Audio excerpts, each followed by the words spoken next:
Pemirsa, kita bertemu kembali di Indonesia Lawyers Club. Malam ini betulnya banyak sekali peristiwa yang terjadi dan silih berganti.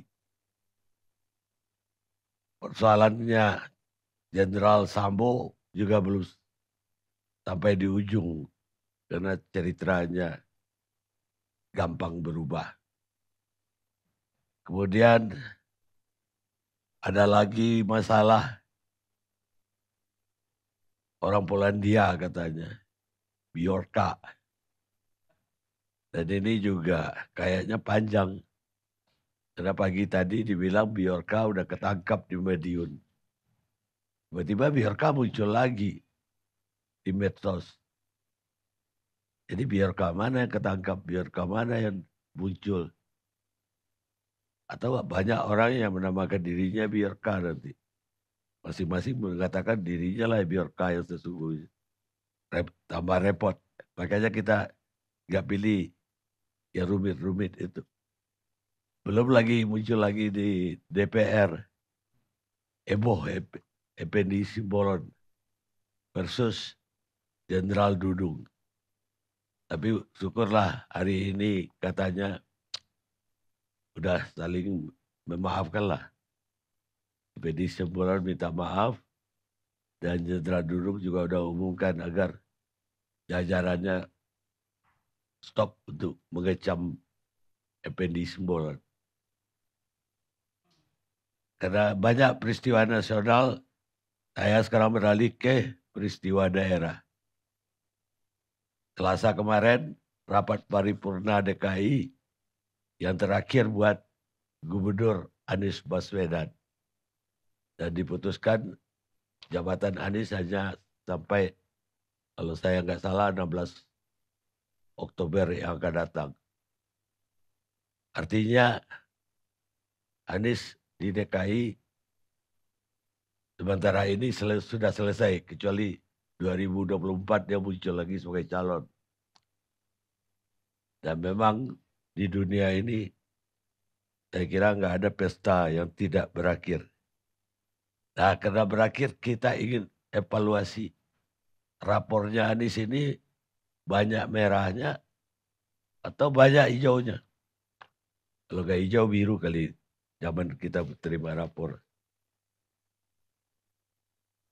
Dari sisi yang tertulis, ini banyak sekali penghargaan diterima Anies. Honorable Mention yang diraih Sustainable Transport Award 2020. Penghargaan Kementerian Agama untuk Gubernur Anies. Penghargaan yang diraih oleh PT Transjakarta sebagai Top Corporate Performance 2020.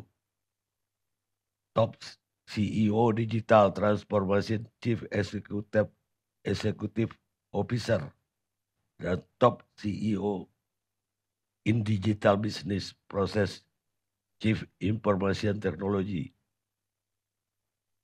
Ada lagi opini wajar tanpa pengecualian. Panjang. Ada 24 penghargaan. Tapi tentu penghargaan ini di atas kertas ya. Realitanya bagaimana? Dan apa yang dirasakan oleh masyarakat Jakarta. Ada yang bilang bahwa Anies bagus stadion JIS. Megah sekali. Bangun tempat balap bot Formula E. Bangun lagi trotoar jadi lebar-lebar. Kalau lihat di Sudirman sama Tamrin, udah kayak di luar negeri. Tapi tentu ada rapor merahnya. Bahkan dia juga pekan ini dipanggil, pekan lalu mungkin dipanggil oleh KPK untuk kasus Formula E. Walaupun dibilang klarifikasi, tapi tentu ada yang dipertanyakan. Saya ingin lebih dulu ke yang hari-hari mengamati apa yang dikerjakan Anies. William Aditya Sarana, anggota DPRD DKI dari PSI. Rapornya hijau atau merah? Ya, terima kasih Pak Karni atas undangannya. Menilai apa yang sudah dilakukan oleh Pak Gubernur Anies Baswedan selama 5 tahun masa jabatan beliau, kami dari fraksi PSI dan juga DPRD DKI Jakarta berusaha untuk melakukan fungsi pengawasan. Dan kami tentunya melakukan hal ini agar kepemimpinan Pak Anies bisa sukses gitu. Dan kami juga melihat dan menilai secara objektif saja Pak Karni, bahwa ada yang kurang dan ada yang bagus, kami katakan bagus, yang kurang kita harus kritisi gitu. Nah mungkin kita memulai dari beberapa janji utama dari Pak Anies ketika masa beliau kampanye dan bagaimana performanya ketika dikerjakan ketika masa kepemimpinan beliau. Pertama yang saya ingin bahas adalah mengenai program DP 0 rupiah. DP 0 rupiah janji beliau yang cukup fenomenal, di mana beliau berusaha untuk menuntaskan permasalahan kepemilikan rumah yang sangat sulit, khususnya untuk anak-anak muda, milenial, warga Jakarta yang kesulitan mendapatkan rumah. Di target RPJMD tahun 2017 sampai tahun 2022, beliau menargetkan DP 0 rupiah sekitar 250.000 unit. Namun setelah berlangsung selama 5 tahun ini, target yang tercapai hanya sekitar 2.000-an unit, sehingga kalau kita menilai program DP 0 rupiah ini, pencapaiannya sekitar 1%. Bahkan saya ingat betul pada tahun 2021 ada upaya dari Pemprov DKI Jakarta untuk mengurangi target pencapaian DP 0 rupiah dari 250.000 unit tadi menjadi sekitar hanya 29.000. Jadi targetnya diturunkan. Itu pertama mengenai DP 0 rupiah. Yang kedua, saya kira yang menjadi salah satu hal yang menarik pada waktu kampanye adalah konsep beliau menangani banjir, yaitu dengan melakukan naturalisasi. Tentunya hal ini berbeda dengan apa yang dilakukan oleh pemerintahan sebelumnya. Dengan melakukan normalisasi, beliau mengajukan konsep naturalisasi dengan adanya penanaman penghijauan di sekitar sungai. Karena beliau tidak mau melakukan betonisasi lah di sekitar sungai. Seperti itu. Secara konseptual saya kira tidak masalah ya, ada konsep baru untuk menuntaskan banjir di Jakarta. Tetapi yang saya soroti adalah progresnya tidak signifikan dalam melakukan naturalisasi. Apa yang beliau lakukan saya kira tidak fundamental, yaitu dengan melakukan drainase vertikal atau yang disebut sebagai sumur resapan itu, yang sempat viral juga kemarin. Tapi hal yang fundamental yaitu normalisasi atau naturalisasi ini tidak dikerjakan, saya kira. Dan hal ini juga terkendala karena perbedaan konsep ya antara pemerintah pusat dengan pemerintah daerah. Pemerintah pusat masih mengamanatkan agar sungai-sungai yang ada di Jakarta dilakukan normalisasi. Tugas dari pemerintah daerah, dalam hal ini gubernur, adalah melakukan pembebasan lahan. Namun pembebasan lahan di zaman Pak Anies saya kira masih banyak kendala ya, dengan tidak tingginya serapan dari pembebasan lahan di Jakarta, sehingga Kementerian PUPR tidak bisa melakukan penurapan atau normalisasi. Jadi berkaitan dengan progres normalisasi atau naturalisasi ini tidak ada progres yang signifikan ya. Saya melihat ada berbagai macam foto yang diberikan sungai yang ada melakukan naturalisasi, tapi saya lihat belum signifikan lah. Jadi bisa dilihat bahwa progresnya tidak signifikan selama 5 tahun ini. Terakhir mungkin yang salah satu program unggulan beliau adalah persoalan penuntasan kemiskinan dengan cara menawarkan konsep entrepreneurship, ya, OKOC, sekarang namanya Jakpreneur. Saya kira ini juga harus bisa kita kritisi. Ada klaim dari Pemprov DKI Jakarta bahwa ada OKOC ini sudah menyerap sekitar 200.000 orang. Namun kalau kita teliti lebih jauh, data dari 200.000 orang ini yang terdaftar dalam OKOC, ternyata hanya 200.000 yang diklaim itu sebatas pendaftaran, sebagai pendaftar program OKOC. OKOC ini ada 7 tahapan, mulai dari pelatihan, lalu pengurusan izin, sampai pada akhirnya ada permodalan, akses permodalan. Nah kalau kita lihat, dulu kan janji kampanyenya yang sangat fenomenal kan akses permodalan. Tetapi kalau kita lihat, dari 200.000-an orang itu yang mendapatkan akses permodalan, kalau saya tidak salah sekitar 4.000 sampai 5.000 orang, gitu, unit usaha. 50% dari 200.000 itu mendapatkan akses perizinan, dibantu dalam proses perizinannya. Jadi untuk melihat klaim dari Pemprov DKI Jakarta, saya kira juga harus kita kritis, 200.000 ini angka seperti apa, apakah ini pendaftar saja, atau dia sampai tahap mana, dan yang paling penting kan janji beliau mendapatkan akses permodalan, tetapi saya kira angka untuk mendapatkan akses permodalan itu ternyata tidak signifikan, hanya sekitar 4.000 sampai 5.000 unit usaha yang mendapatkan itu. Terakhir mungkin Pak Karni, yang saya ingin soroti juga, saya kira soal transparansi anggaran. Saya kira ada kemunduran persoalan ini secara spesifik, karena kalau kita bandingkan konsep e-budgeting yang dihasilkan oleh pemerintahan Jokowi dan Pak Basuki adalah agar masyarakat DKI Jakarta bisa melihat proses anggaran secara terbuka, baik tahapnya rancangan ataupun nanti sudah jadi disahkan oleh DPRD DKI Jakarta. Nah, namun pada hari ini masyarakat DKI Jakarta tidak bisa melihat proses penganggaran ketika tahapan perencanaan. Adapun yang diperlihatkan nanti juga hanya sifatnya bonggol-bonggol anggaran yang sifatnya general. Pada zaman pemerintahan sebelumnya, komponen anggaran satuan ketiga itu sudah bisa dilihat. Nah, pada hari ini sulit untuk melihat satuan terkecil dari anggaran itu. Nah, saya kira ini suatu hal yang harusnya bisa dijaga oleh Pak Anies, bahkan ditingkatkan lagi.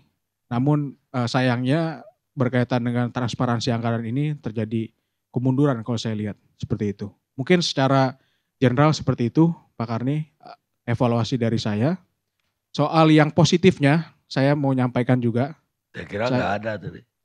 Satu lagi, ya makanya untuk saya yang positif dari Pak Anies, saya kira sistem transportasi. Saya kira ada progres yang cukup signifikan, yaitu Jaklingko-nya. Saya senang dengan konsepnya Pak Anies dalam menuntaskan kemacetan dengan cara melakukan pembangunan trotoar dan juga Jaklingko, di mana bisa mencapai gang-gang sempit yang ada di Jakarta. Saya kira apresiasi saya ada di sana, Pak, untuk program yang saya kira ada progres yang signifikan di Jaklingko. Terima kasih, Pak Karni. Jadi kesimpulannya PSI, kalau kita kasih jarak nilai 1 sampai 10, Anies sampai di mana coba? Saya kira 5 sampai 6. 5. Gitu. 5 sampai 6 berarti antara lulus atau tidak lulus Anies. Sekarang Bestari Agus. Barus. Assalamualaikum warahmatullahi wabarakatuh. Apa Bang Karni? Iya, tadi kan ada penilaian dari salah satu yang saya anggap dosen lah di sini, William Aditya Sarana. Sekarang dosen kedua, bagaimana penilaiannya? Samakah? Merah ya. Juga? Kalau tadi merah tuh. Kalau 6 nggak merah lah. Enggak, dari 5 contoh, Ah, 5 merah. oh, oke. Contoh yang hijau itu 1 aja transportasi. Baik. Saya coba mulai dari perspektif yang oke lah, objektif dulu. Objektifnya itu begini. Ketika kita ingin memberi penilaian kepada satu pemerintahan dimanapun dia, apakah di tingkat kota, provinsi, maupun di tingkat, oke kita batasi sampai provinsi saja. Maka hal yang menjadi penting pertama kita tanyakan adalah, apakah administrasi berjalan dengan baik di pemerintahan itu?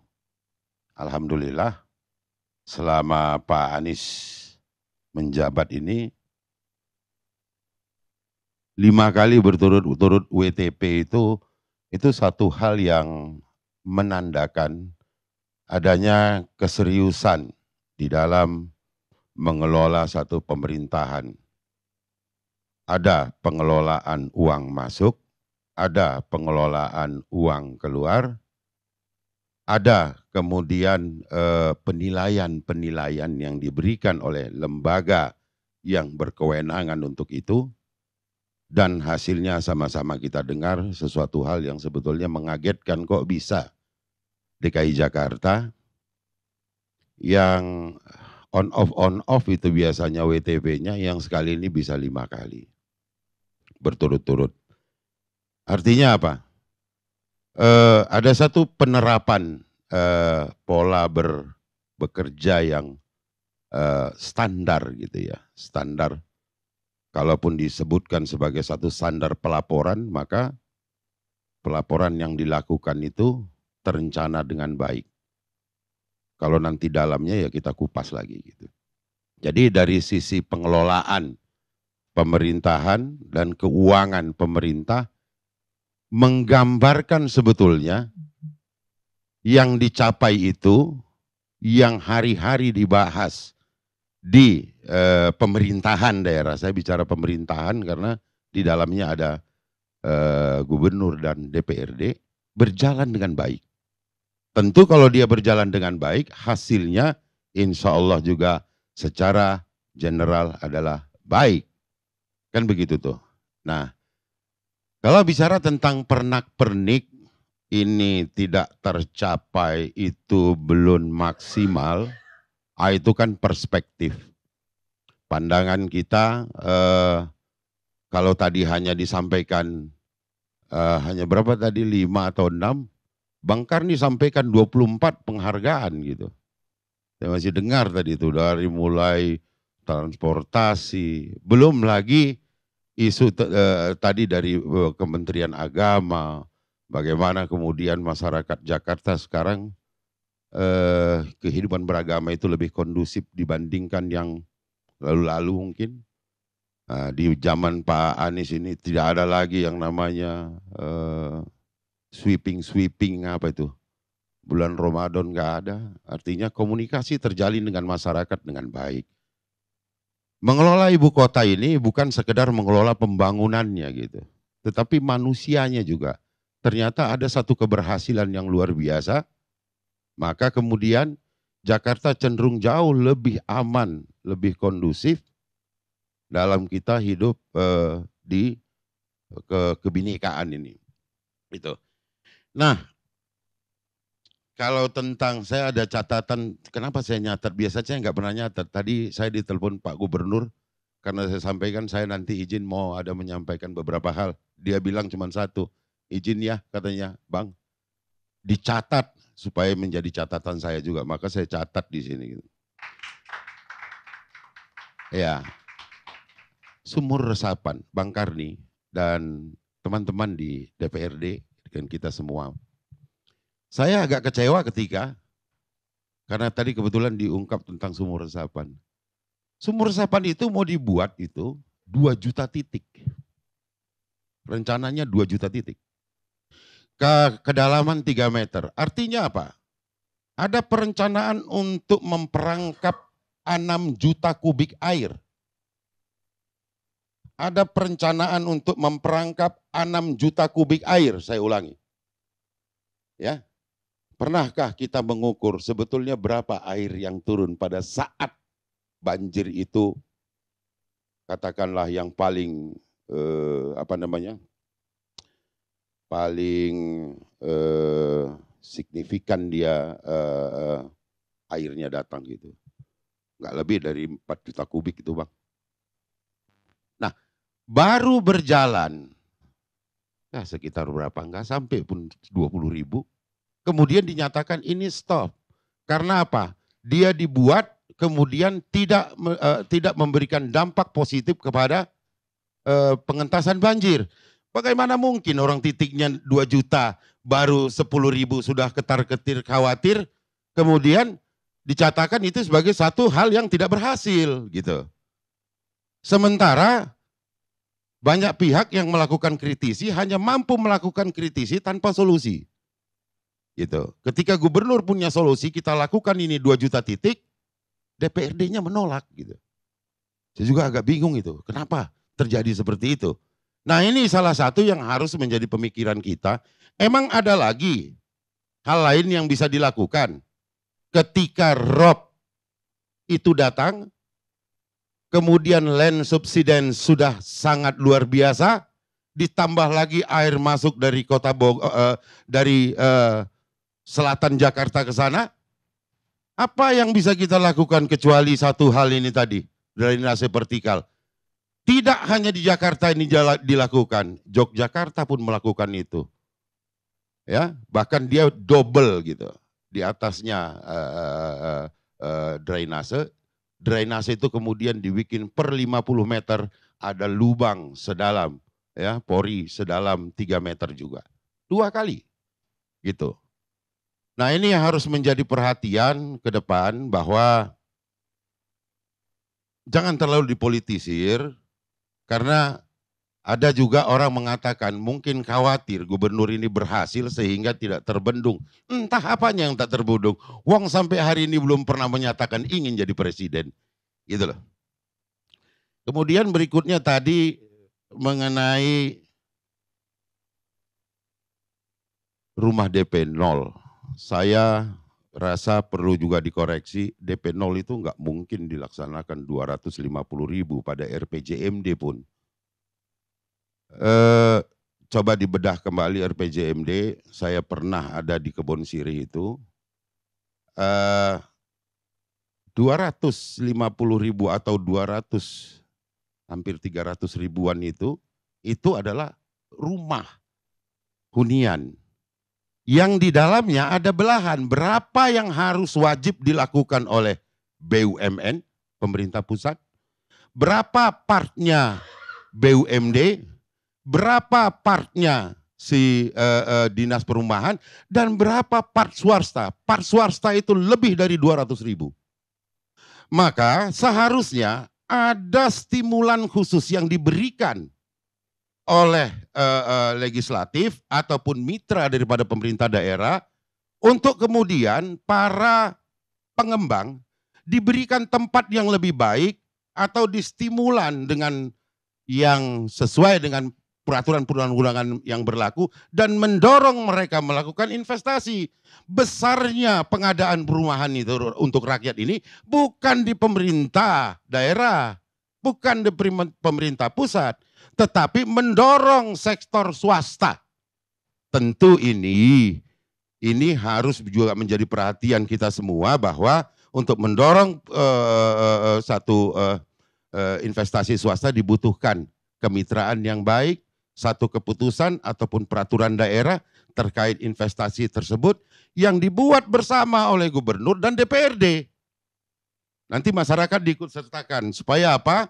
Supaya tercapai keinginan bahwa orang-orang muda itu memang dan potensial dan masih usia kerja itu bisa melakukan mendapatkan perumahan yang sesuai dengan penghasilannya. Jadi tidak juga ujuk-ujuk kemudian seluruh 250.000 itu menjadi tanggung jawab daripada gubernur dan perangkatnya. Tidak, itu semua kita harus ikut serta di situ.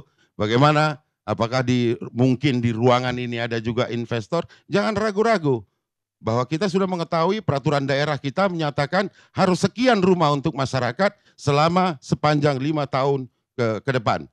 Ya kita ikut mendorong gitu. Jangan sekedar menyalahkan tetapi kita tidak melakukan apapun gitu. Saya kira sebagai awalan ya itu, dan ini ada satu lagi ya, soal ketenaga kerjaan gitu. Ya. OKOC gitu. Ya OKOC ya. OKOC begini. Memang masih perlu diperbaiki ini OKOC kaitannya dengan ketersediaan permodalan. Saya pernah bicara pada waktu saya masih di Kebon Sirih kepada gubernur dan wakil gubernur. Ternyata ada peraturan yang tidak membolehkan itu. Seandainya peraturan itu boleh, maka saya kira permodalan itu dapat diberikan, gitu, ya. Pendidikannya sudah, kemudian ternyata tidak dapat diberikan itu karena ada aturan yang tidak memperbolehkan untuk memberikan modal itu. Saya pernah pada waktu itu, dan mintanya kecil saja kok pada waktu itu, tambahin aja 80 miliar kira-kira saya minta pada waktu itu. Nah, itu yang disampaikan, tidak dapat disampaikan itu. Itu program kami, saya ingin tumpahkan itu, tetapi ternyata ada regulasi yang tidak membolehkan. Namun yang agak mengecewakan adalah pembelahan kue pembangunan ini adanya di rapat badan anggaran gitu. Dan pada hari ini yang kita saksikan adalah keluhan anggota DPRD. Bahwa kami pun sebetulnya ini kata lainnya, kami pun tidak berhasil memasukkan itu ke sana karena mungkin ditolak oleh Departemen Dalam Negeri, Kementerian Dalam Negeri. Apa sulitnya gitu loh untuk memasukkan? Kalau memang untuk menguji keseriusan tadi, masukkan angkanya. Apakah nanti turut direvisi oleh Kemendagri atau tidak? Maka disitulah baru kemudian dibangun komunikasi, bukan dasarnya adalah oh kami adalah oposisi jadi biarkan dia salah supaya kami punya bahan untuk menyampaikan sesuatu. Jadi rakyat tidak mendapatkan apa-apa. Mungkin ini sebagai awalan Bang Karni. Terima kasih.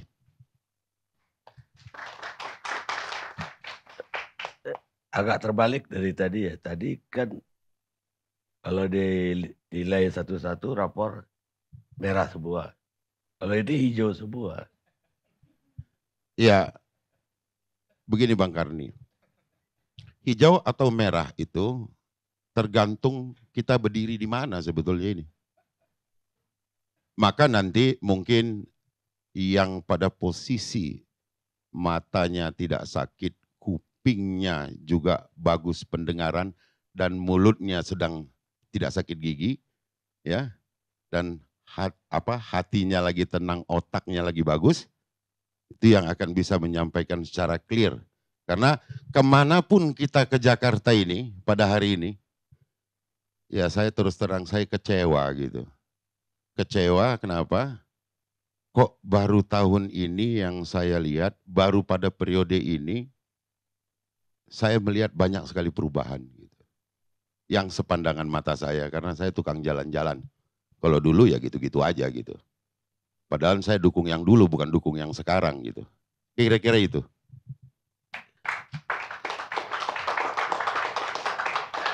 Itu juga saya ingin tanya itu. Dulu itu awal-awal Nasdem itu tidak berpihak ke gubernur ini. Kalau sekarang kan lihat aja tambah mesra. Ada apa di balik ini? Ya, saya mesra dengan Pak Anies itu sudah agak lama juga. Tapi harus diakui bahwa yang memberikan peringatan-peringatan yang cukup tajam juga pada awal masa jabatan beliau ya saya. Tapi setelah apa yang saya sampaikan kepada publik itu ternyata didengar dan dilaksanakan oleh beliau, karena beliau orangnya kalau diajak ngobrol enak-enak aja gitu. Jadi kalau masalah semakin hari sampai hari ini saya duduk di sini kok dibilang semakin mesra, ya tentulah wong dia salah satu calon presiden Nasdem, gimana Bang Karni? Oh begitu.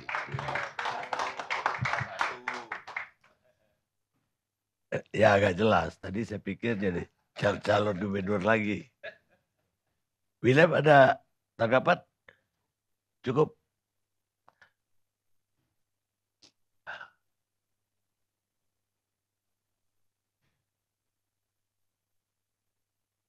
Pemirsa, jika seseorang mau jadi pemimpin, tapi dia tidak pernah kontroversial, maka dia sesungguhnya tidak pernah berada di landasan manapun. Richard Nixon, Presiden Amerika ke-37. Kita lihat sejarah.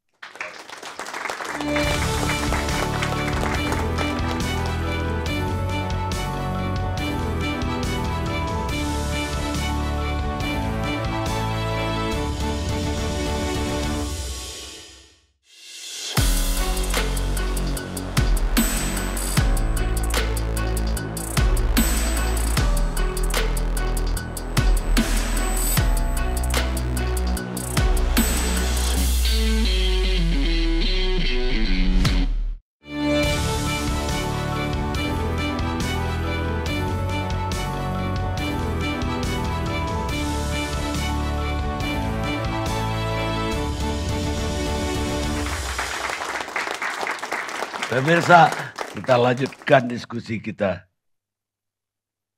Saya mau lanjut ke Wakil Ketua Umum Partai Garuda, tapi masih ada satu pertanyaan untuk Bes Tari. Kalau kita kasih angka dari 1 sampai 10, berapa angka? Tidak ada manusia yang sempurna. Ya udah pasti. Anies Baswedan juga tidak sempurna. Adalah hal-hal yang nanti harus ditingkatkan oleh penerusnya. Tapi kalau kita lihat dari yang satu tadi saja, dia sempurna WTP 5 kali berturut-turut dalam satu masa periode pemerintahan. Saya kira itu Bang Karni.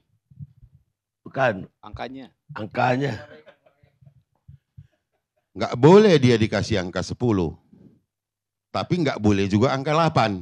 Nah, kira-kira itulah Bang Karni. 9 jadinya ya. 9. 9 itu. Nyari sempurna juga tuh.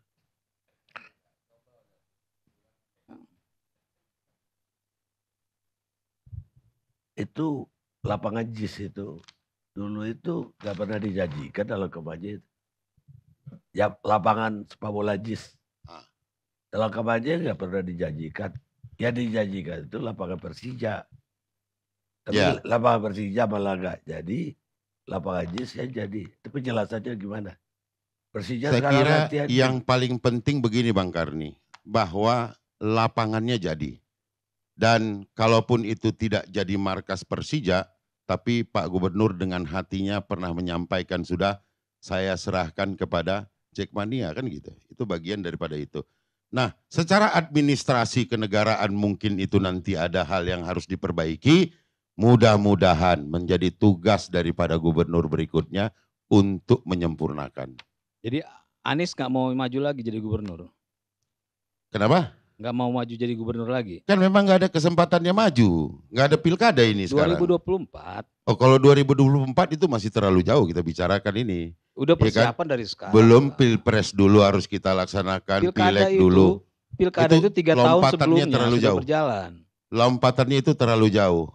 Yang saya kira bahwa Anies tidak mencari-cari jabatan, bahkan mungkin insya Allah jabatan yang akan mencarinya. Hebat. Ya itu nanti saya bahas soal itu. Sekarang giliran Teddy Gus Naidi. Ya terima kasih Pak Karni, selamat malam semuanya. Jadi ketika saya mendapatkan untuk pembahasan hari ini, saya bilang apa yang lagi mau dibahas terhadap Anies Baswedan, ya?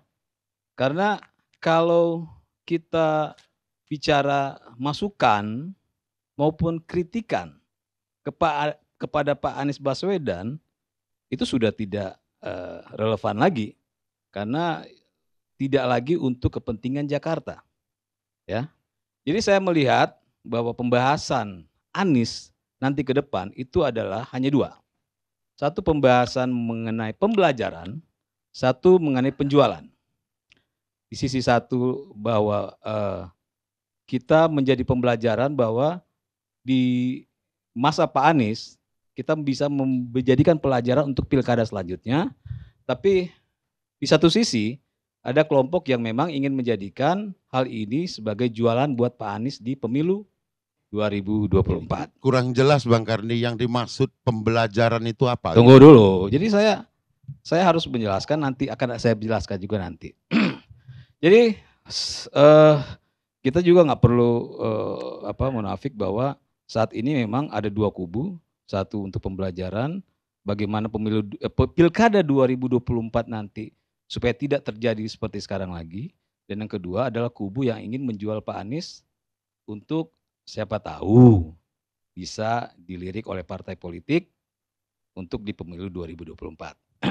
Ya, 5 tahun lalu, ini saya mau bercerita nih, 5 tahun lalu ketika Anies Baswedan akhirnya terpilih menjadi gubernur, saya langsung menyatakan oke, bahwa kita harus menerima pilkada sudah selesai dan ibu kota sudah memiliki gubernur baru yang namanya Anies Baswedan. Hentikan perdebatan, saya bilang. Hentikan perdebatan-perdebatan, kampanye-kampanye yang tidak perlu lagi, bahwa kita harus menerima 5 tahun ke depan dari 2017 sampai 2022, gubernur DKI adalah Anies Baswedan. Tapi 5 tahun lalu saya sudah mengatakan bahwa sebaiknya Pak Anies ini melanjutkan apa yang sudah dikerjakan baik oleh Pak Jokowi maupun Pak Ahok. Itu statement saya 5 tahun lalu sebelum Pak Anies bekerja. Ya. Karena saya punya penilaian tersendiri yang nanti saya akan ungkapkan. 3 tahun kemudian di ILC, ya sama di acara yang sama, saya waktu itu permasalahan mengenai banjir. Di situ saya mengatakan bahwa pernyataan saya 2017 itu masih relevan. Kan sebaiknya Pak Anies jika ingin menjadi gubernur yang berhasil dan Jakarta menjadi berjalan dengan baik sebagaimana mestinya, maka Pak Anies tidak perlu bekerja. Itu pernyataan saya. Itu pernyataan saya itu akhirnya digoreng sana sini. Seolah-olah saya membuat pernyataan yang sinis, Pak Karni. Saya bilang, saya nggak sinis.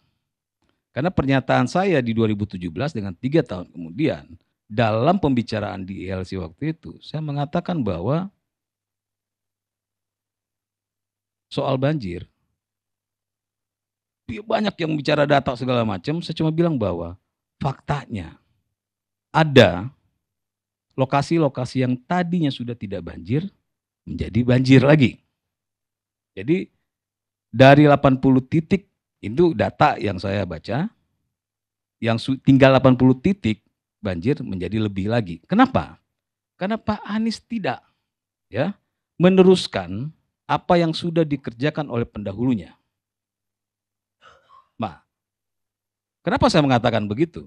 Makanya saya setuju sama abang tadi. Saya mengatakan Pak Anies Baswedan adalah orang yang paling beruntung di Indonesia. Mungkin di dunia, saya bilang. Kenapa? Karena orang mau ikut pilkada itu 3 tahun sebelumnya itu sudah berdarah-darah. Mereka sudah harus mempromosikan diri mereka, uang, tenaga, 3 tahun sebelum pilkada, saya bilang. Contohnya Pak Sandiaga Uno, 3 tahun sebelum pilkada itu sudah jor-joran, ya, menjual dirinya. Tentu tidak gratis ya, pasti mengeluarkan biaya yang tidak sedikit. Anies ini orang paling beruntung, saya bilang. Pertama, ketika di penghujung, Pak Anies ini ditenteng oleh Pak JK. Langsung dia menjadi calon gubernur, ya, tanpa harus berdarah-darah. Makanya saya bilang ini orang beruntung banget. Ini orang beruntung. Pak Sandiaga yang sudah berdarah-darah akhirnya menjadi wakil. Saya bilang tentu ketika ditenteng oleh Pak JK, tidak mungkin Pak JK membiarkan begitu saja. pasti Pak JK akan bagaimana caranya untuk mengkampanyekan Pak Anies Baswedan. Itu keberuntungan pertama saya bilang. Keberuntungan kedua, Pak Anies ini dalam Pilkada DKI itu berdebar bagi survei itu yang paling rendah. Ya. Yang pertama Pak Basuki, kedua AHY, dan ketiga Pak Anies. Itu di berbagai survei. Tapi dia beruntungnya Pak SBY blunder.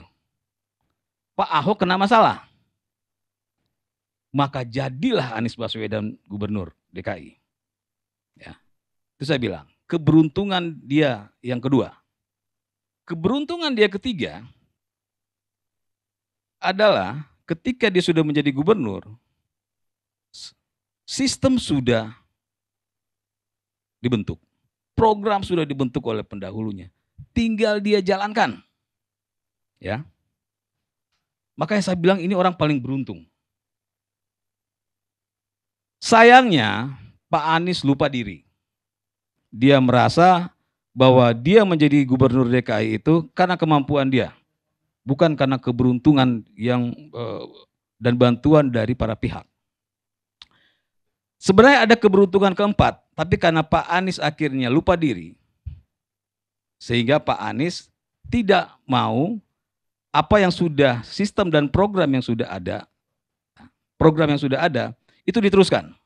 Maka dia tidak mau menggunakan program yang sudah dilakukan oleh pendahulunya. Ini dalam konteks waktu itu kita bicara mengenai banjir. Saya bilang sangat disayangkan Pak Anies ini. Kalau saja dia tidak lupa diri, maka ada keberuntungan keempat, saya bilang. Jadi begini, Pak Anies itu mau tidak mau, suka tidak suka adalah seorang akademisi. Dia orang hebat, saya bilang. Akademisi, tapi dia bukan politisi. Dan dia bukan teknisi. Ya. Maka ketika Pak Anies mengatakan lebih baik membangun manusia daripada membangun benda mati, itu sudah cakep banget saya bilang. Kenapa? Karena keberuntungan keempat, dia sebagai akademisi hanya mengisi secara akademis aja. Artinya dia benar-benar membangun ya manusia Jakarta yang mengenai politis, mengenai teknis dan segala macam itu sudah disediakan oleh pendahulunya. Biarkan itu berjalan. Maka saya bilang Pak Anies akan menjadi tokoh dan pimpinan yang berhasil. Jadi dia diberikan kesempatan untuk mengimplementasikan kemampuan akademisnya. Dan itu sudah dia sampaikan sendiri. Maka saya bilang sangat disayangkan ketika dia akhirnya bekerja dengan membuat program-program yang tidak dia kuasai. Ya, kan contohnya sudah jelas. Bagaimana air masuk ke tanah, bagaimana yang dari awal saya sudah bilang bahwa ini DP 0% buat siapa? Ini orang miskin yang dengan gaji rendah. Ternyata beliau mengakui sendiri memang tidak bisa, setelah dia jadi memang tidak bisa. Makanya beliau itu tidak punya konsep untuk itu. Nah, dari sini makanya saya bilang, kenapa ini menjadi pembelajaran Pak Karni? Pembelajaran bahwa nanti ini 2024 ada pemilu dan pilkada. Jadi dalam pilkada ini nanti jangan lagi, saya bilang jangan lagi sampai terjadi seperti ini. Masyarakat dan partai politik pun harus mulai belajar bahwa untuk menyiapkan calon itu butuh 3 ini yang saya bilang. Adalah seorang akademis, politisi, dan teknisi. Akademis itu bukan berarti dosen, Pak. Artinya orang yang memiliki ya pengetahuan yang cukup. Politisi itu adalah orang yang bisa berselancar di tengah perbedaan untuk mencapai tujuan. Teknisi itu bukan teknisi AC, artinya orang yang punya logika untuk melihat bahwa kalau untuk misalnya pembangunan rumah ini untuk gaji orang cuma 4 juta, itu tidak bisa. Itu harus 7 juta. Jadi dia bisa menilai dari awal. Dia punya logika dari awal.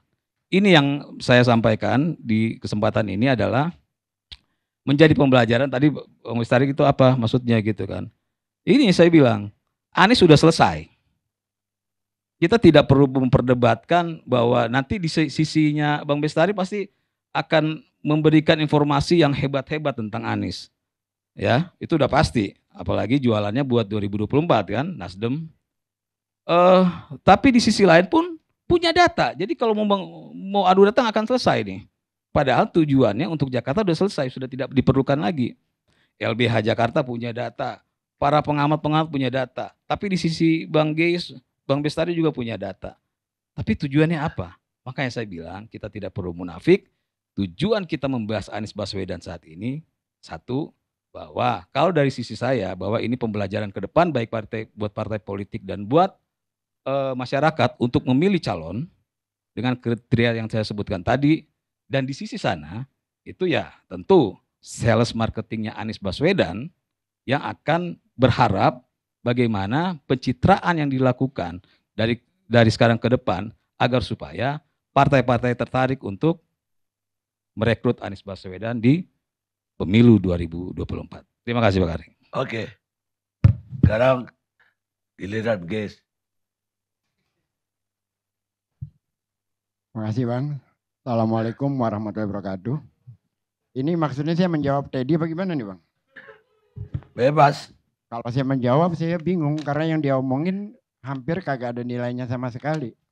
Wah. Contohnya menyatakan sistem sudah terbentuk, sistem yang mana? Program sudah terbentuk, program yang mana? Sistem yang terbentuk itu kalau sudah terbentuk nggak dapat WTP dong sebelumnya. Baru dapat WTP di zaman Anies 5 tahun berturut-turut. Yang sebelumnya nggak dapat WTP. Apakah itu sudah membentuk sistem? Jadi kalau kata-kata akademisi, ya memang akademisi memang harus selesai sih sekolahnya ya. Karena kalau nggak selesai ya repot. Terus apa nih poinnya nih? Ayo dong. Ya ini saya lagi jawab. Ayo lanjut. Tentang banjir yang Anda katakan. Buka aja data di BPBD DKI. Jauh berkurang. Dari saya nggak bawa data di sini. Tapi jelas pada saat di LC dulu juga ketahuan kok. Dari total sekian ratus RW yang kebanjiran di masa Anies itu jauh berkurang. Bahkan sekarang dia menargetkan banjir hanya 6 jam dan itu tercapai. Jadi jauh berkurang tingkat banjir. Yang kedua, di depan kampus Anda itu, entah Anda selesai atau tidak di kampus itu, sekarang menjadi destinasi wisata yang dulunya tempat pemalakan BSI, Senen. Sekarang jalannya lebar, trotoarnya, tempat makan warung padangnya jadi rapi, jadi cantik, jadi destinasi.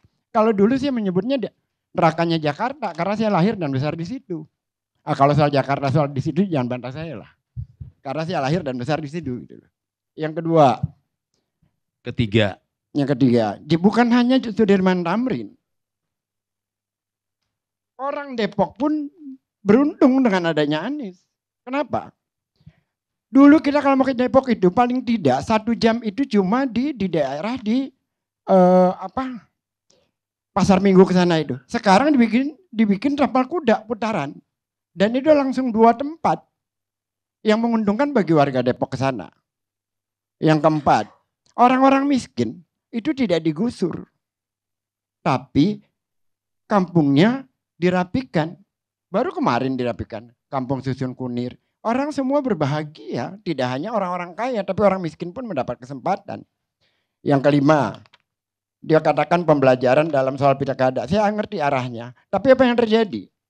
Para pendeta membuat penghargaan kepada Anies, Bapak Kesetaraan.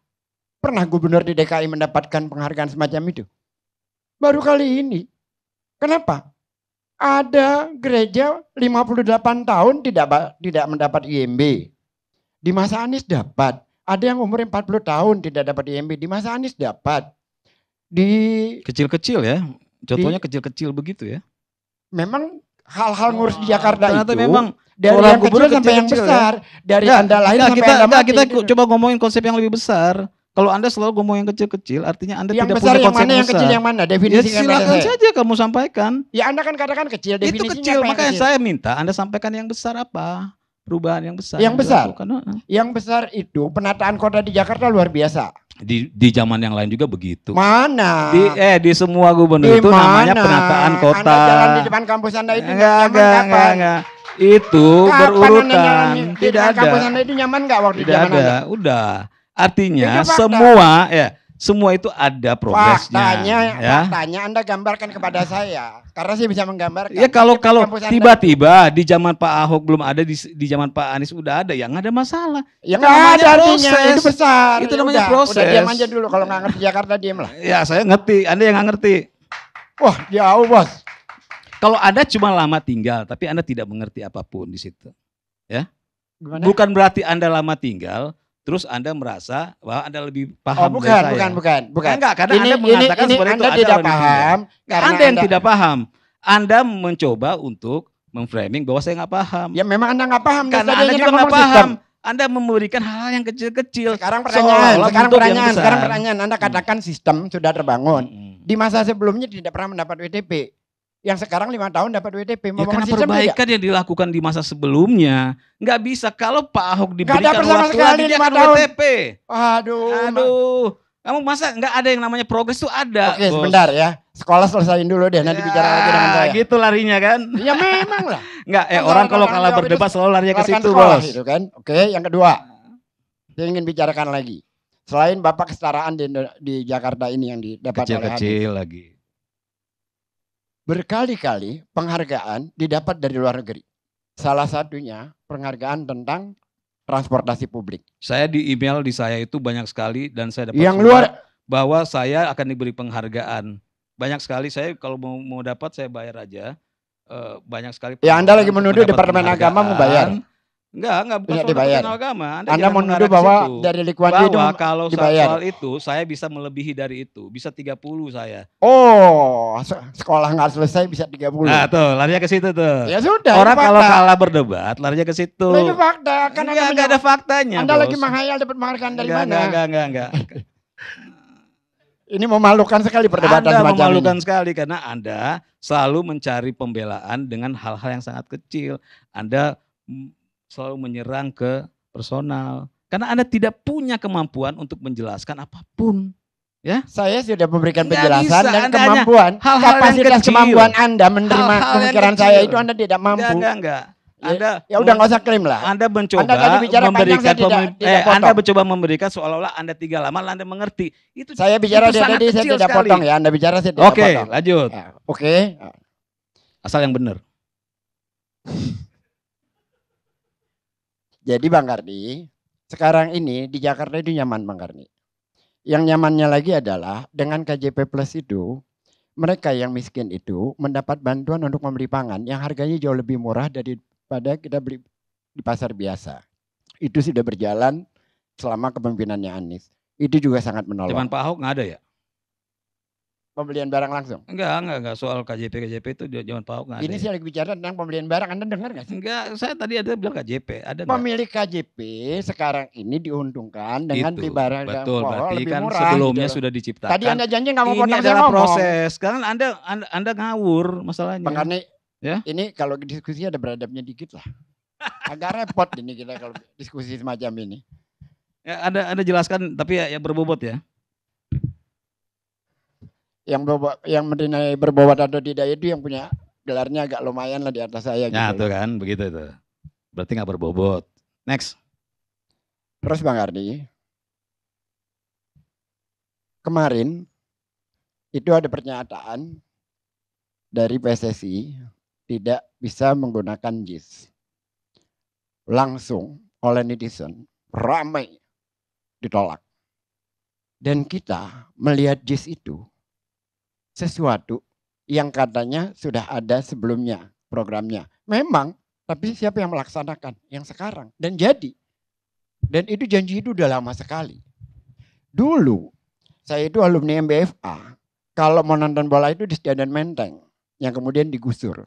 Kalau mau nonton bola di GBK itu kaki saya cuman satu kaki di bis itu. Yang lainnya di luar. Karena angkutannya itu penuh sekali itu ke Gelora Bung Karno itu. Penuh sekali. Dan sekarang kita punya 2 stadion. Dan yang Jakarta itu dibangun dengan standar FIFA. Itu janji yang ditunaikan. Menurut saya itu luar biasa apa yang dilakukan oleh Anies. Yang terakhir, kampung akuarium itu penuh tangisan.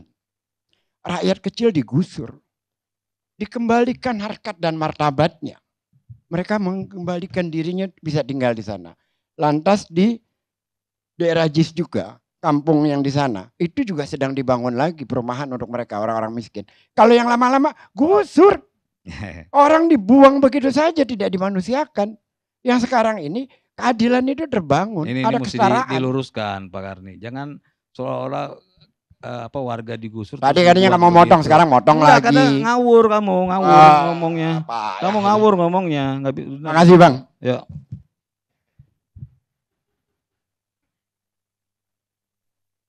Pemirsa, seorang pemimpin itu mengambil tanggung jawab yang lebih besar dari yang seharusnya dipikulnya. Dan mengambil pujian lebih sedikit dari seharusnya yang dia dapatkan. Arnold Glasow, penulis Amerika Serikat. Kita rehat sejenak.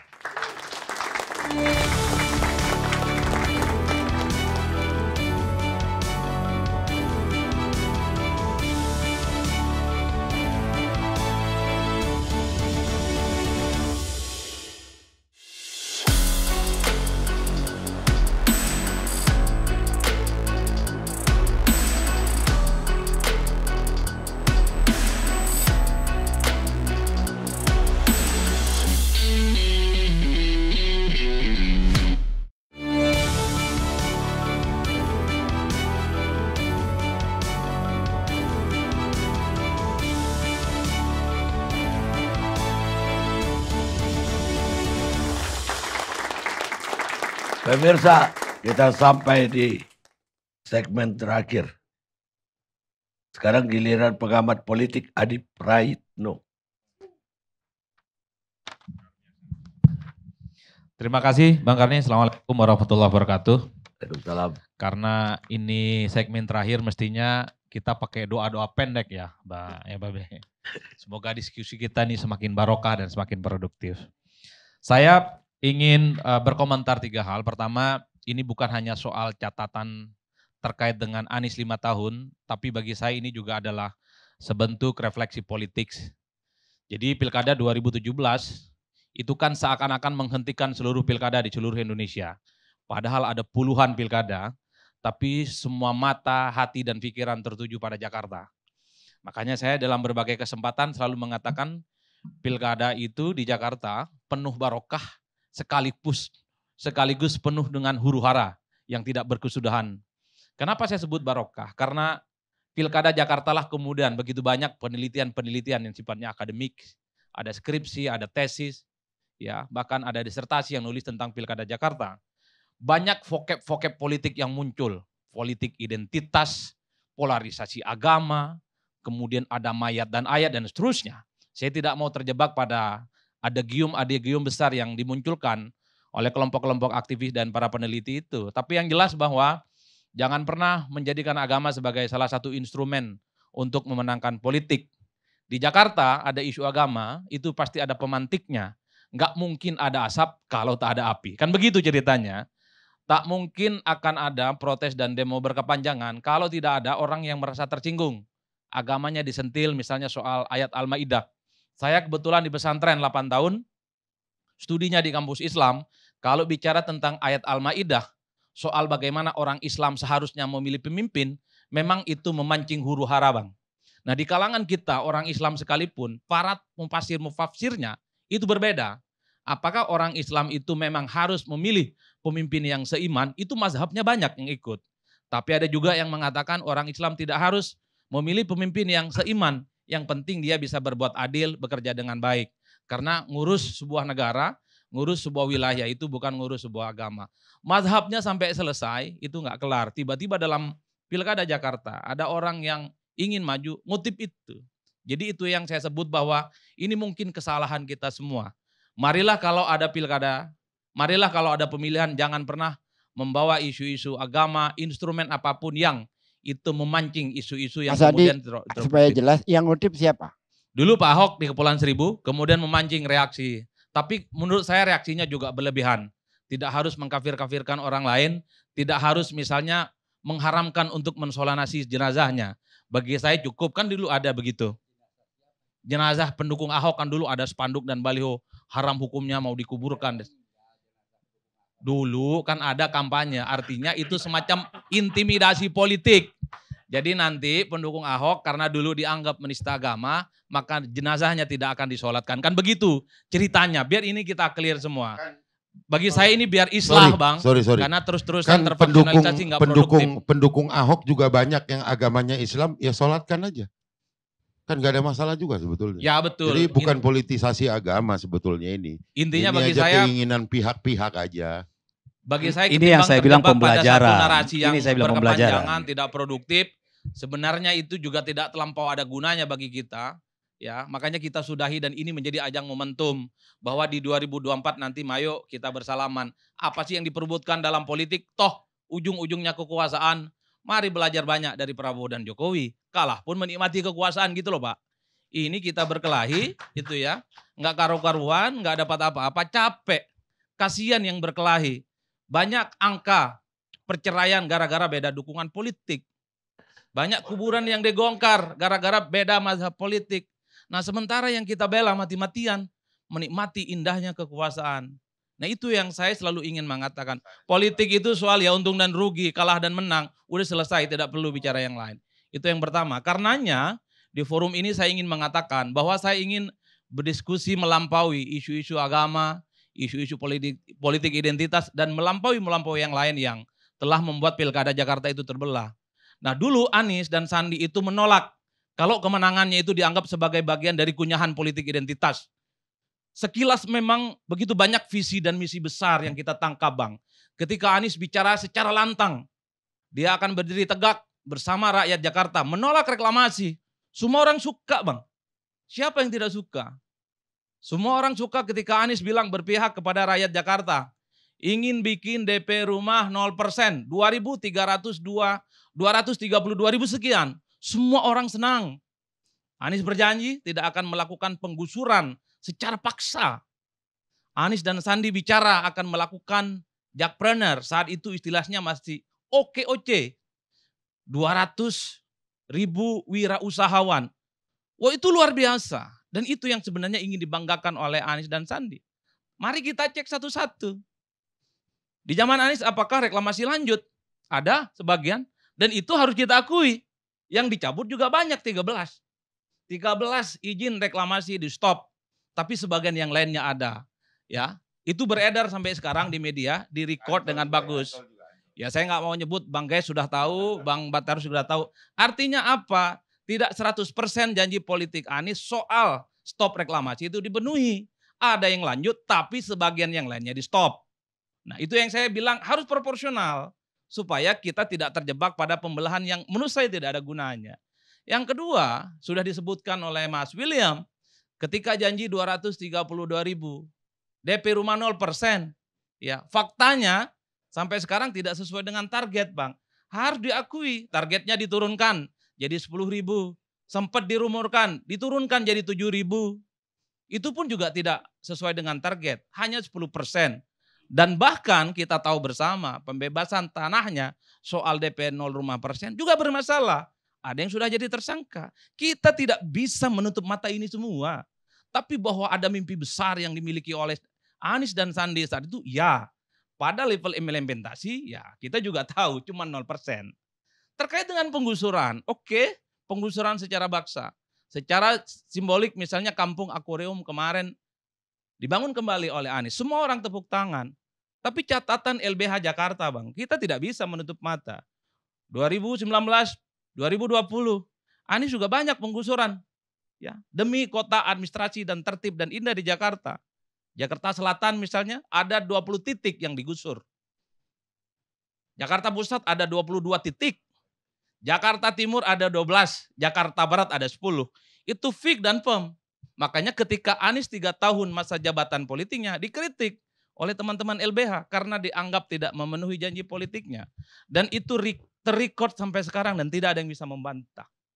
Coba Ini- dijelaskan juga ini Bang Karni. Itu yang saya Digusurnya sebut, itu kenapa? itu variabel-variabel Ya kan? yang menurut saya kenapa Kalau Anies digusurnya dikarenakan dia menempati lahan yang harusnya milik publik, kemudian ini jangan dipolitisasi bahwa ini penggusuran gitu. Harus jelas juga tapaknya itu punya siapa gitu.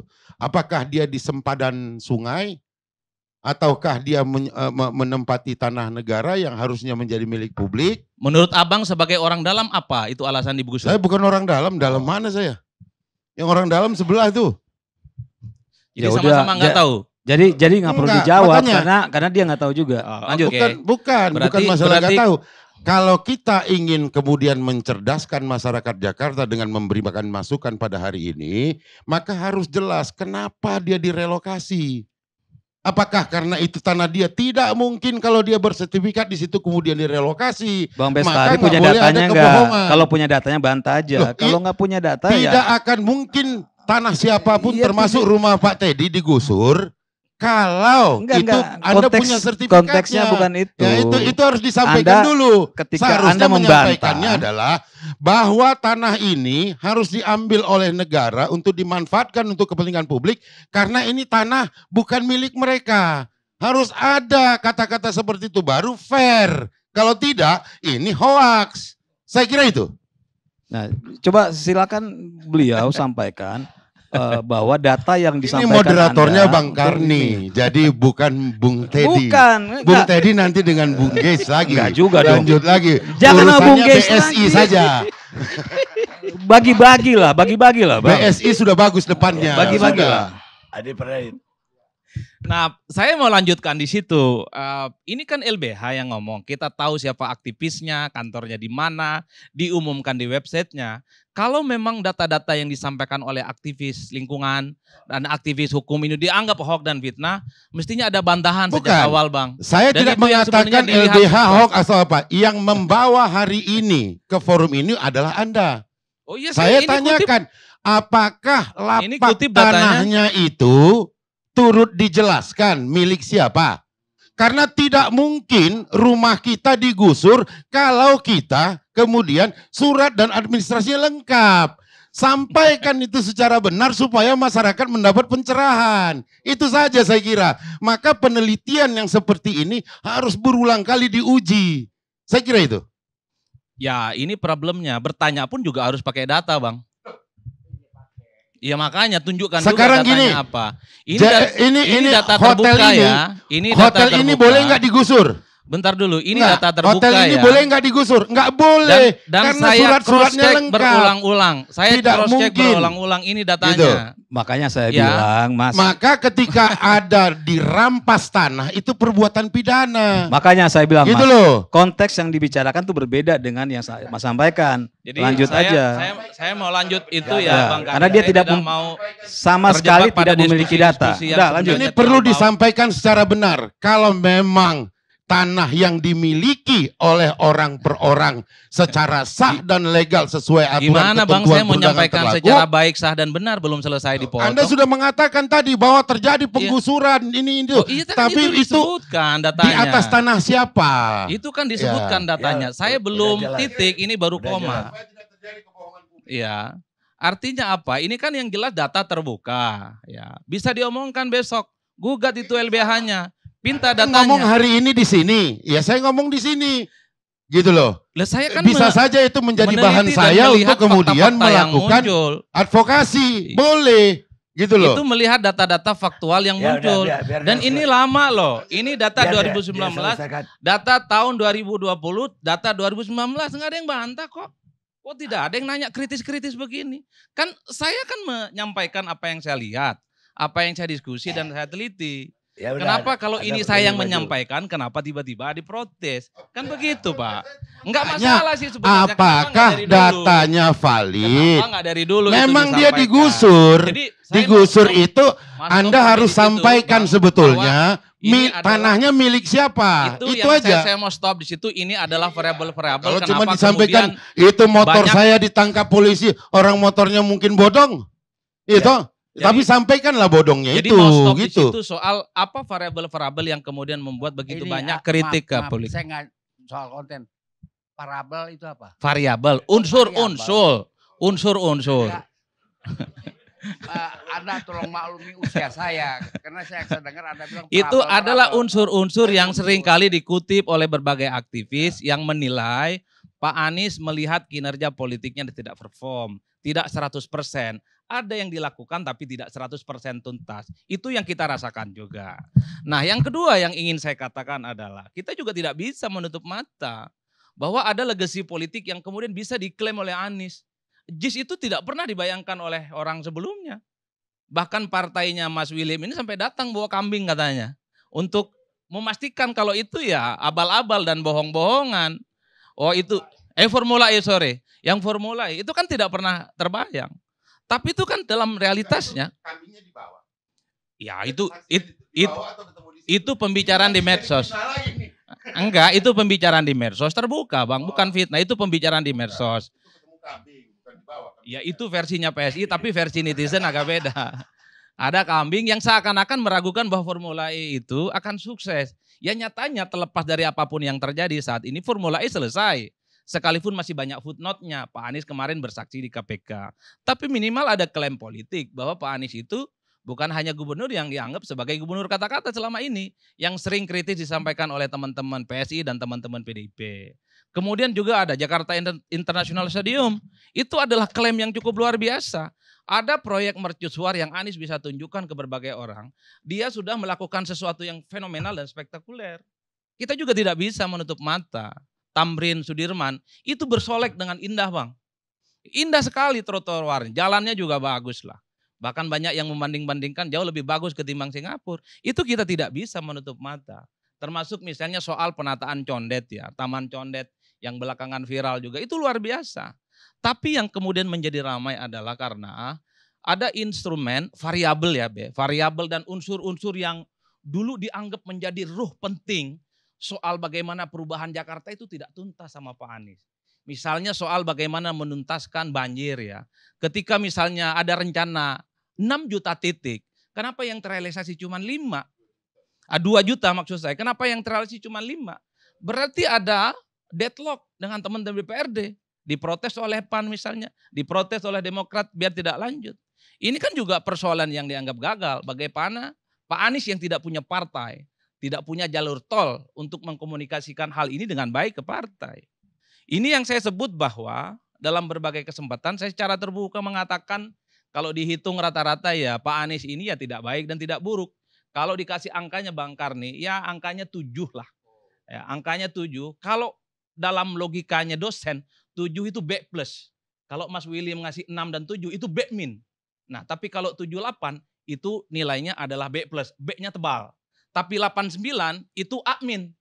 Mendekati sempurna. 9-10. Ah itu milik Tuhan kayaknya. Sudah 100% janji politiknya dipenuhi. Baik. Itulah yang kemudian menurut saya menjadi penting biar fair.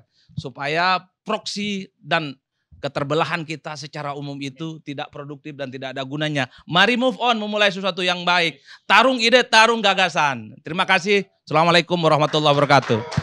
Bang, saya butuh penjelasan sedikit terhadap Mas Adi. Apa? Pertama tentang janji reklamasi itu datanya salah Bang. Reklamasi di janji kampanye Anies itu yang belum dibangun dihentikan. Yang sudah dibangun dipergunakan untuk publik. Jadi pada saat Anies menjanji kampanye itu sudah ada 4 pulau, 3 pulau sudah naik di atas laut. Yang 1 pulau belum. Dan itu dipergunakan memang untuk publik. Yang kita waktu itu tidak bisa masuk sama sekali. Sekarang sudah orang bisa masuk ke sana. Jadi janji itu ditunaikan. Yang 13 itu 1. Yang kedua, reklamasi. Pak B udah bisa jalan-jalan ke situ. Udah. Yang kedua, reklamasi di perusahaan daratan di Ancol itu bukan proyeknya Pak Anies. Itu proyek dari tahun 2008 karena 2007 banjir Jakarta luar biasa. Bank Dunia memberikan anggaran untuk membangun reklamasi agar sungai-sungai kerukannya dipindahkan ke Ancol. Karena kalau nggak dipindahkan ke Ancol di mana? Nggak mungkin di depan kantor PSI kan Bang. Jadi itu pemindahan dari kerukan sungai yang dipindahkan ke Ancol. Itu proyek dari tahun 2008. Sampai hari ini baru 22 hektar. Oke. Yang ketiga tentang penggusuran. data Anda katakan itu apakah yang swasta yang melakukan atau Anies yang melakukan. Karena studinya Marco ini studinya ada, dia itu rujak center, ahli perumahan, ahli tata lingkungan di Jakarta. Fakta Anies membangun kampung tanpa menggusur. Ada 10 fakta di sini. Hari ini sudah saya upload di Twitter saya, silakan masa dibaca. Jadi nggak ada penggusuran oleh Pemprov DKI. Di Twitter, Bang. Di Twitter. Jadi yang masa dikatakan itu apakah Pemprov atau swasta? Karena kalau yang Pemprov, ini Marco melakukan studi, tidak ada penggusuran membangun kampung itu di Jakarta. Marco itu yang membantu pembangunan kampung akuarium. Arsitek dia. Terima kasih.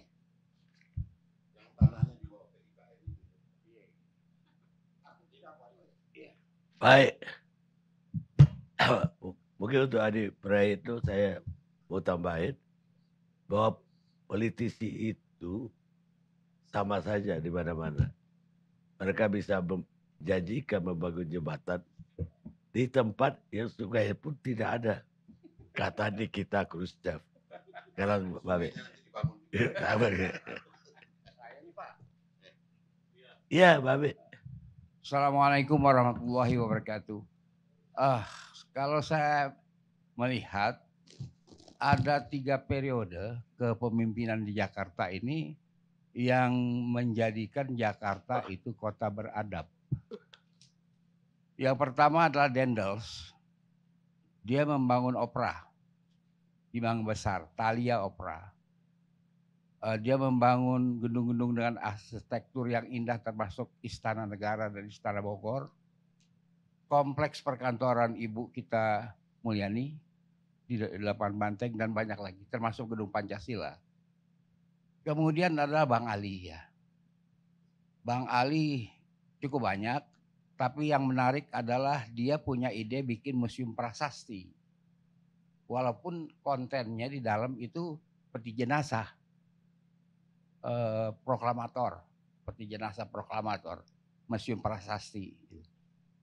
Idenya bagus, memang mesti dirawat prasasti-prasasti yang ada. Seperti misalnya Belanda itu mengumpulkan prasasti-prasasti dulu di Museum Gajah. Itu Bang Ali melakukan itu. Selain dia bangun Taman Ismail Marzuki. Nah sekarang kalau saya melihat Anies Baswedan, ketika beliau berniat untuk menjadi gubernur DKI, dia bersinggah di rumah saya, dia tanyakan pendapat saya bahwa jadikanlah Jakarta kota peradaban. Dan dia lakukan fisikal maupun non fisikal, itu Taman Ismail Marzuki ya. Banyak kawan-kawan seniman, kok Taman Ismail Marzuki jadi kayak Golden Triangle, bangunan-bangunan Golden Triangle. Saya bilang, karena dia berdekatan dengan hotel-hotel macam itu.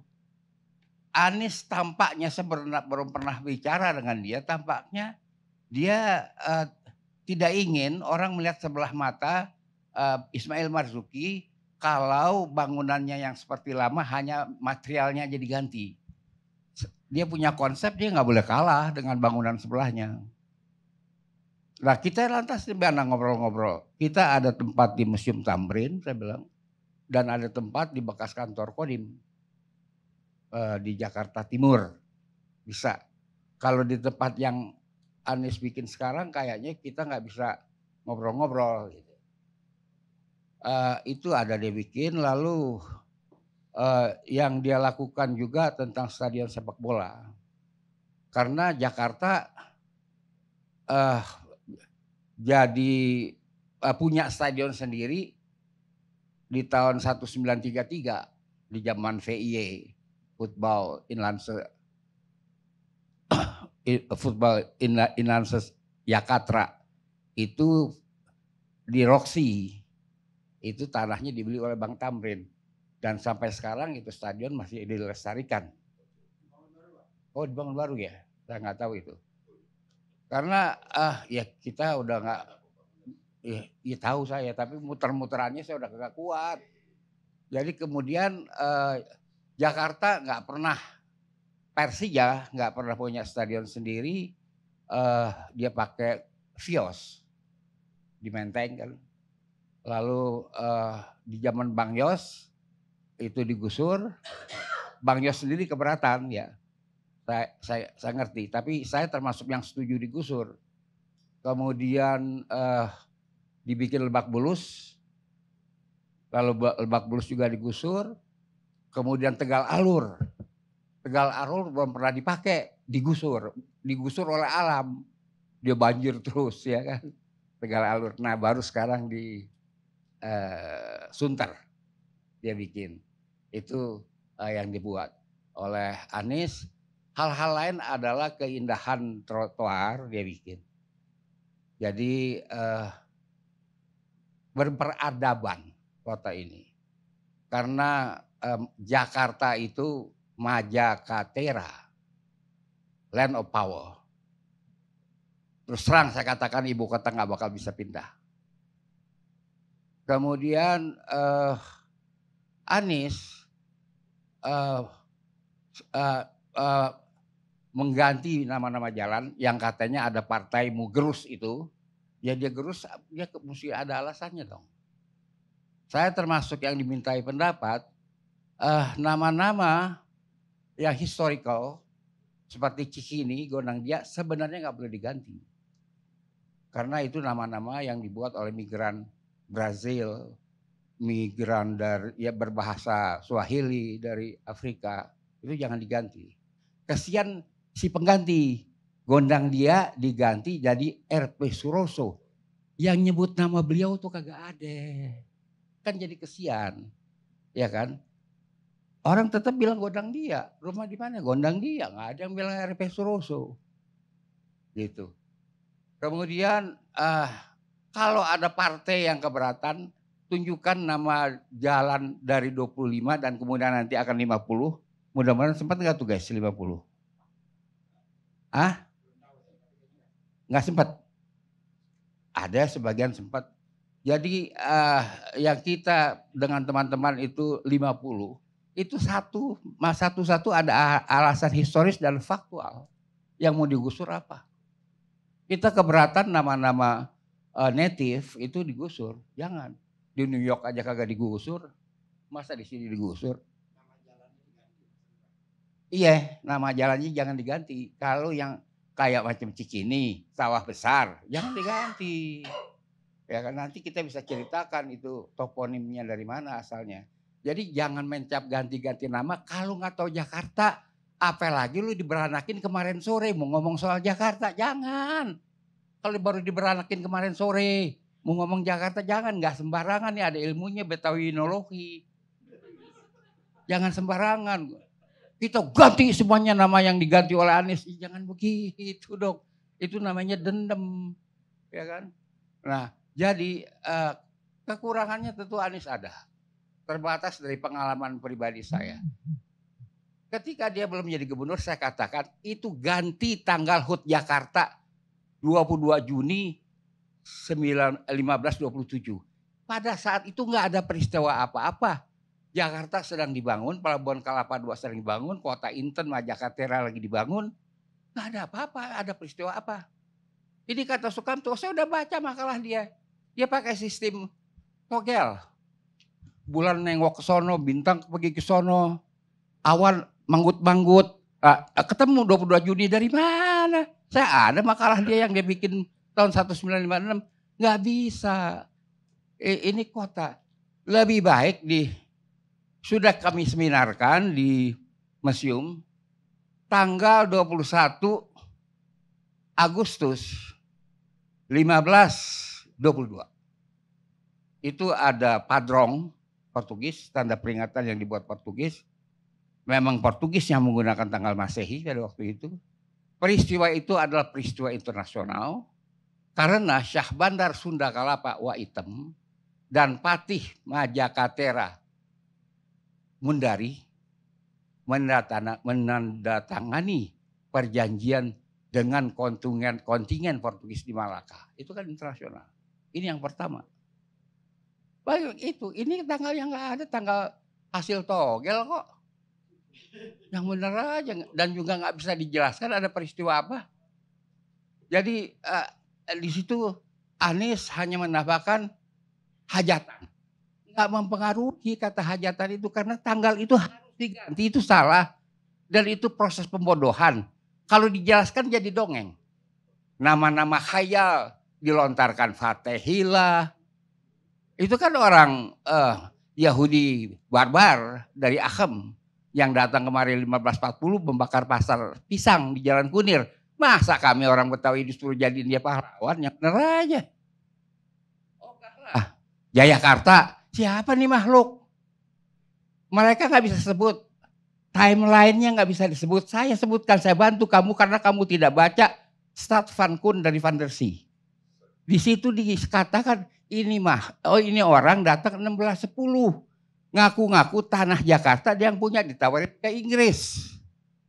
Di orang Inggris tanya Jakarta, ini ente punya ya ini tanah? Emang saya yang punya. Kok tuh orang ngakuin yang mana? Diparanin Betawi dihajar. Itu waktu pasukan sudah kelapa sudah mempunyai senapan api. Dihabisin. Waktu ada pembongkaran tanah di Kampung Gusti untuk mendirikan SPBU, puluhan kerangka ditemukan. Dibantai orang Betawi. Masa ini tahu-tahu suruh kita jadi pahlawan? Emang kita orang geblok apa? Gak bener dong disodor-sodorin pahlawan. Kalau lu pendatang, lu belajar dulu Betawi. Jangan lu gotong-gotong orang disuruh kami terima sebagai pahlawan. Gak bisa itu. Jadi itu saya Anies kayaknya di sini dia mentolerir orang-orang yang yang beginian gitu. Dan di DKI banyak pendukung-pendukung ginian ANS-nya. Nah, jadi di sini kritik saya Anies. Jadi Anies yang lainnya saya lihat dia pembicara yang baik. Menghidangkan dengan baik. Dia toleransi beragamanya bagus. Anies, saya tidak kampanyekan dia sebagai pilpres karena pilpres model sekarang saya kagak doyan. Mohon maaf, saya kagak doyan di pilpres. Jadi saya bukan propaganda dia, malah saya berpikir dengan perkembangan di luar sekarang ada kasus Sambo. Ada cerita Simbo Lon. Sambo dan Simbo Lon. Ini kan bukan soal kecil. Silahkan DPRD ajukan 3 calon PLT. Gubernur nggak bakal jadi di Barang. Pak Harto memang nggak merencanakan pemilu. Dia rencanakan sebelum dia terpaksa harus mundur. Enggak, Anies PLT gubernur nanti. Sekian, wassalamualaikum warahmatullahi wabarakatuh.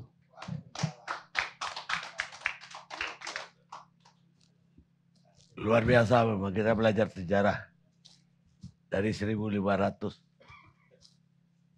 Pemirsa, para pemimpin tidak bertanggung jawab terhadap opini publik. Dia hanya bertanggung jawab terhadap tindakan yang mereka lakukan sendiri. Henry Kissinger, bekas Menteri Luar Negeri Amerika. Kita ketemu ALC yang akan datang.